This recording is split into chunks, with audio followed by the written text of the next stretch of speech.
जय हिंद, जय भारत मित्रों। मेरा ये 16वां एपिसोड है।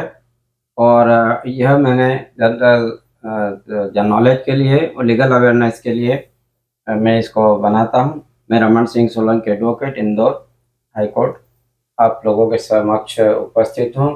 पहले मैंने नारी के ST एक्ट के संबंध में बताया था आपको।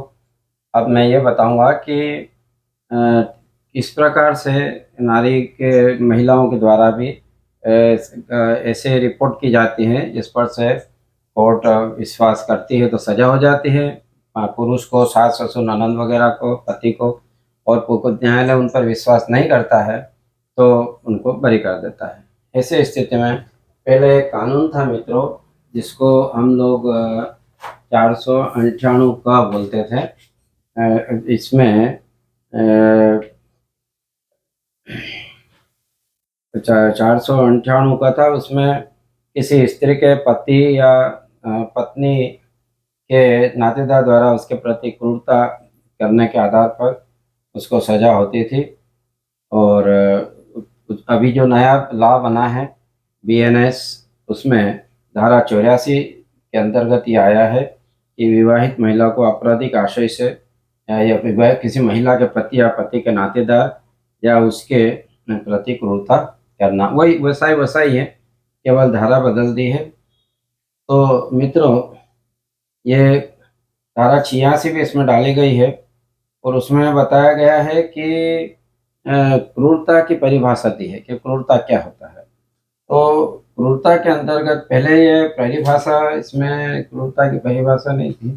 धारा 86 में इसको डाला गया है। तो क्रूरता की परिभाषा के अंतर्गत है कि धारा 85 के प्रयोजनों के लिए क्रूरता से निम्नलिखित अभिप्रेत है: जानबूझकर किया गया कोई आचरण जो ऐसी प्रकृति का है जिससे उस महिला को आत्महत्या करने के लिए प्रेरित करने की, या उस महिला के जीवन, अंग या स्वास्थ्य की, जो चाहे मानसिक हो या शारीरिक, गंभीर क्षति या खतरा कारित करने जो उसे करने की संभावना है, या किसी महिला को तंग करना जहां उससे या उससे संबंधित किसी व्यक्ति को किसी संपत्ति या मूल्यवान प्रतिभूति के लिए किसी विधि विरुद्ध मांग को पूरी करने के लिए पीड़ित करने की दृष्टि से, या उसके या उससे संबंधित किसी व्यक्ति के ऐसी मांगे पूरी करने में असफल रहने के कारण इस प्रकार तंग किया जा रहा है।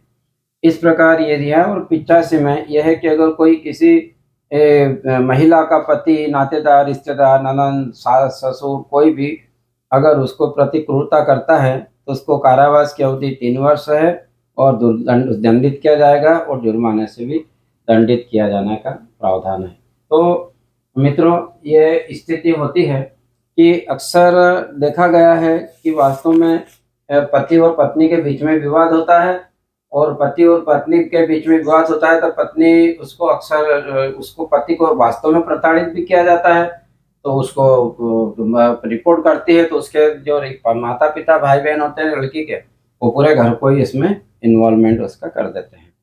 तो इसमें मैं आपके सामने कुछ साइटेशंस रख रहा हूँ।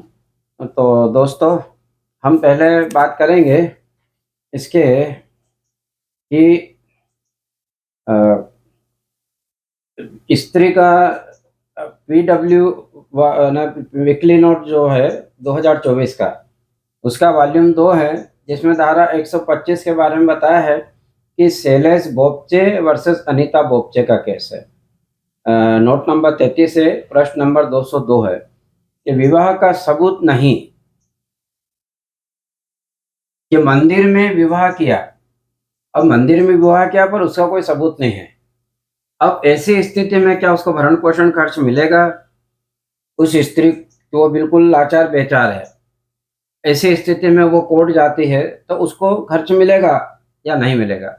तो उसमें हाईकोर्ट ने यह निर्णय पारित किया है कि लंबे समय से पति पत्नी की भांति निवास कर रहे थे और सबकी जानकारी में था कि ये पति पत्नी की तरह रह रहे हैं और पति पत्नी है, तो इस आधार पर भी उसको भरण पोषण का आदेश माननीय न्यायालय के द्वारा पारित किया गया और उसे खर्चा दिया गया। दूसरा दोस्तों, अब ऐसे कोई प्राइवेट कंप्लेंट लगा दी है, कोई पत्नी ने लगा दी, और या पति ने लगा दी। तो ये नहीं बताया न्यायालय को कि प्राइवेट कंप्लेंट पहले वापस ले ली थी इसलिए खारिज हो गई थी। तो इस कारण से या सेकंड जो लगाई प्राइवेट कंप्लेंट उसमें इस बात का उल्लेख नहीं करा, तो इसको छल कपट माना न्यायालय ने और इस आधार पर उसको खारिज कर दिया। ये वाला प्रकरण है 2024 वॉल्यूम 2 एमपी वीकली नोट विकास मोदी विरुद्ध मध्य प्रदेश राज्य 61 पेज नंबर 348। दूसरा मित्रों एसटीएससी एक्ट की स्त्री है, लड़की को अपशब्द कहने का अभिकथन था। घटना लोग अवलोकन में नहीं थी, पब्लिक के सामने नहीं हुआ था ये घटना। घटना के दिनांक को न्यायालय के नायब नाजिर द्वारा तैयार पंचनामा से यह पाया गया कि ये जो आरोप लगाया गया था, अभियोजन था, वो झूठा था, असत्य था। तो इस आधार पे एफआईआर को तो प्लेसमेंट हो गया, उसका खंडित कर दिया। और यह है प्रकरण 2024 volume 2 Pramod सुरानी versus Madhya Pradesh, note number 77 और प्रश्न नंबर 461। इसी प्रकार से अधीन जाति अनुसूचित जनजाति अत्याचार निवारण अधिनियम 1989 के धारा 3.1 3.1 तथा 3.2 4 का में केस था। फिर स्त्री प्रकार से मित्रों एक केस है, उसमें 376 का केस बनाया था बलात्कार का, 376 2 और 6 और तथा 506 2 भी था। तो इसमें यह था कि लैंगिक संबंध विवाह के मिथ्या वचन के आधार पर साबित नहीं हुआ, बलपूर्वक बलात्संग का अभिकथन किया था वो भी साबित नहीं हुआ, शरीर पर कोई क्षति भी नहीं पाई गई। अभिकथित घटनाओं के पश्चात अन्य कितनी घटनाएं और साथ में घटी थी उसके साथ में, उनका बताया जरूर लेकिन उसका कोई प्रमाण नहीं था। और उसका प्रथम सूचना रिपोर्ट में एफआईआर में भी उसके बारे में कोई एफआईआर भी प्रस्तुत नहीं गई। अपितु तो पक्षकारों का विवाह भी हुआ था। तो अभियोक्त्री की कहानी को विश्वसनीय नहीं माना। प्रथम सूचना रिपोर्ट और जो भी दूसरी कार्यवाही थी उसको सबको अभी खंडित कर दिया गया था। यह केस था 2024 का volume 2 MP weekly note Sandeep Kumar Soni versus Madhya Pradesh राज्य, नोट नंबर 68 पेज नंबर 399। इसके अलावा एक केस था, ये इसमें जब मैंने थोड़ी देर पहले आपको बताया था, धारा शुरू में ही बताया था कि धारा 498 क के बारे में, और उसमें 323 भी लगाई थी, 506 भी लगाई थी, और उसमें एक से ज़्यादा लोग थे। तो 324 तब लगती है जब मारपीट की जाती है स्वेच्छा वॉलेंटरीली, और 506 दोष धमकी के लिए थी। तो इसमें एफआईआर को उन्होंने कोर्ट ने पेश कर दिया, अपने हाई कोर्ट ने। इसमें ससुराल वालों के विरुद्ध प्रताड़ना का अभिकथन था, और 2 वर्ष से केस 2 वर्ष के बाद इसकी रिपोर्ट की थी उसने। तो और ऐसा कोई भी साक्ष्य या ऐसा एविडेंस नहीं था कि जिसमें मेडिकल में ऐसा पाया जाए कि उसको मारपीट की गई। और दोनों नंदे तो विवाहित थी। अब दोनों नंदे विवाहित भी थी और परदेश में दूसरे गांव में रह रही थी, उस गांव में रह रही थी, उसको भी इम्प्लीकेट किया गया था। तो उनके खिलाफ जो संपूर्ण दंडिक कार्यवाही को अभी खंडित कर दिया हाई कोर्ट ने। यह केस है 2024 वॉल्यूम 2 एमपी वीकली नोट कुसुम पांडे विरुद्ध मध्य प्रदेश राज्य, नोट नंबर 34 और पेज नंबर 209। इसी प्रकार का एक केस भी और था, सेम टू सेम ऐसा ही है। उसमें भी प्रथम सूचना रिपोर्ट को खारिज कर दिया। पति को तथा सास के विरुद्ध क्रूरता का अभिकथन था, तो क्रूरता साबित नहीं हुई थी। और क्रूरता क्या थी, फ्लैट के रूप में दहेज की मांग को संबंध में बोला था कि फ्लैट मांग रहे हैं, फ्लैट के लिए दहेज मांग रहे हैं, पैसा मांग रहे हैं। तो उनका दिनांक तथा विवरण सहित उन्होंने दिया था दृष्टांत उसमें। तो इसको ये पति के विरुद्ध तो माना गया, पति और सास के विरुद्ध तो उस केस को ट्रायल करने के लिए आदेश दिया गया, लेकिन नंदों के विरुद्ध केस को खारिज कर दिया गया। यह है 2024-2 MP weekly note Kausar Khan विरुद्ध मध्य प्रदेश राज्य, पेज नोट नंबर 41 प्रश्न नंबर 245। इसी प्रकार से मित्रों नारी के संबंध में एक मर्डर केस है। इसमें अभियुक्त की जो मुलजिम था उसकी सौतेली माता थी, उसे ग्राम के तालाब तक घसीटने का तथा सिर तालाब में डुबा के मारने का उस पर अभिकथन था, और यह था कि वो दम घुटने से मर गई थी। अब इसमें अभियोजन घटना देखने के संबंध में साक्षी के एक्स्ट्रा जुडिशियल कन्फेशन था, तो उस पर आधारित था। किसी और से कहा था कि मैंने उसको मार दिया है। तो और बाकी कई गवाह हॉस्टाइल भी हो गए थे, मतलब कि उन्होंने अभियोजन का पुलिस का साथ नहीं दिया था। तो और इसके अतिरिक्त मृतका के शरीर पर कोई भी क्षति भी नहीं पाई गई। अभी घसीटा तो क्षति होना चाहिए ना, मारा पीटा तो कोई इंजरी होना चाहिए, वैसे इंजरी भी नहीं थी। और ऐसा भी नहीं था कि इसमें लास्ट सीन टुगेदर की एक थ्योरी होती है, उसके आधार पर भी सजा होती है।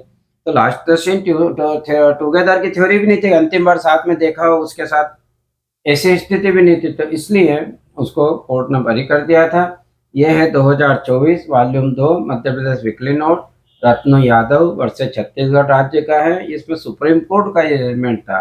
नोट नंबर 57 है, पेज नंबर 321। इसी प्रकार से मित्रों, एक लाठी से मारने का केस था।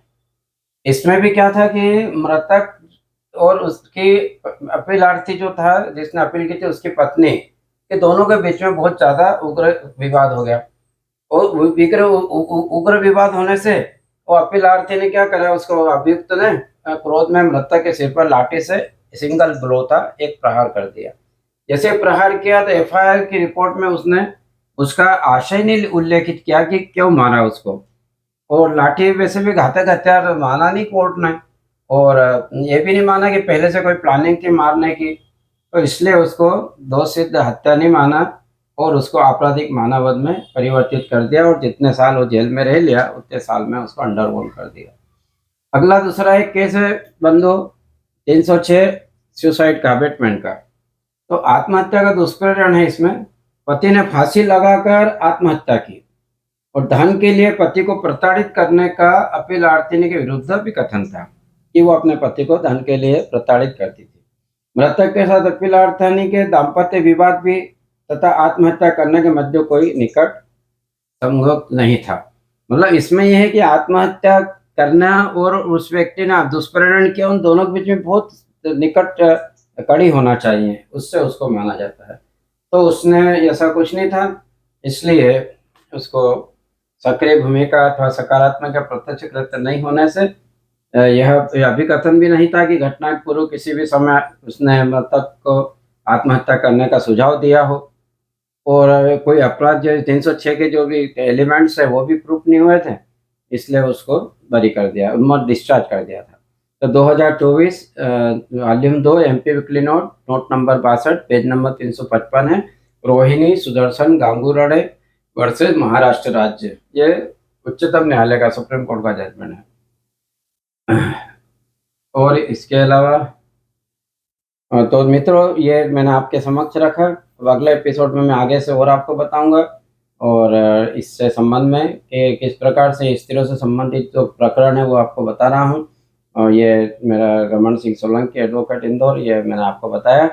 अब मैं मध्य प्रदेश से हूँ। मैं अब आपको अगले एपिसोड में नारी से ही संबंधित कुछ केसेस के बारे में और पति के ससुराल वालों के प्रताड़ित होने के संबंध में और कुछ बताऊंगा। तो धन्यवाद। जय हिंद, जय भारत, वंदे मातरम।